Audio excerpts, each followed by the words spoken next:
আসসালামু আলাইকুম everyone, welcome back to my channel বাবুই পাখির সংসার। আজকে আপনাদের তৈরি করে দেখাবো দারুণ মজার শসা দিয়ে ডিম ভাপা রেসিপি।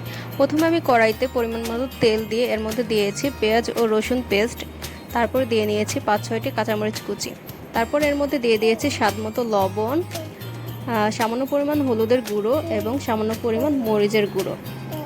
সমস্ত শুকনো উপকরণ দেওয়া হয়ে গেলে আমি একটু নেড়েচেড়ে মিশিয়ে নিয়েছি এবং সামান্য পরিমাণ পানি দিয়ে মশলাটা ভালোভাবে কষিয়ে নিয়েছি। মশলাটা ভালোভাবে কষিয়ে নেওয়া হয়ে গেলে আগে থেকে কেটে নেওয়া শসাগুলো আমি এর মধ্যে দিয়ে কষিয়ে নেওয়া মশলার সাথে শসাগুলো দিয়ে আবারও ভালোভাবে কষিয়ে নিব 2 থেকে 3 মিনিট। শসাটা 2 থেকে 3 মিনিট পর ভালো করে কষিয়ে নেওয়া হয়ে গেলে সামান্য পরিমাণ পানি দিয়ে চুলার আঁচ মিডিয়ামে রেখে ঢাকনা দিয়ে ঢেকে রান্না করে নিব 7 থেকে 8 মিনিট। ফিরে আসলাম 7 থেকে 8 মিনিট পর। এখানে আমার শসাটি পুরোপুরি সিদ্ধ হয়ে গেছে এবং ঝোলের পরিমাণটা অনেকটা ঘন হয়ে গেছে। এখন এর মধ্যে আমি একে একে দিয়ে নিব ডিমগুলো আপনারা আপনাদের পরিমাণ মতো দিয়ে নেবেন।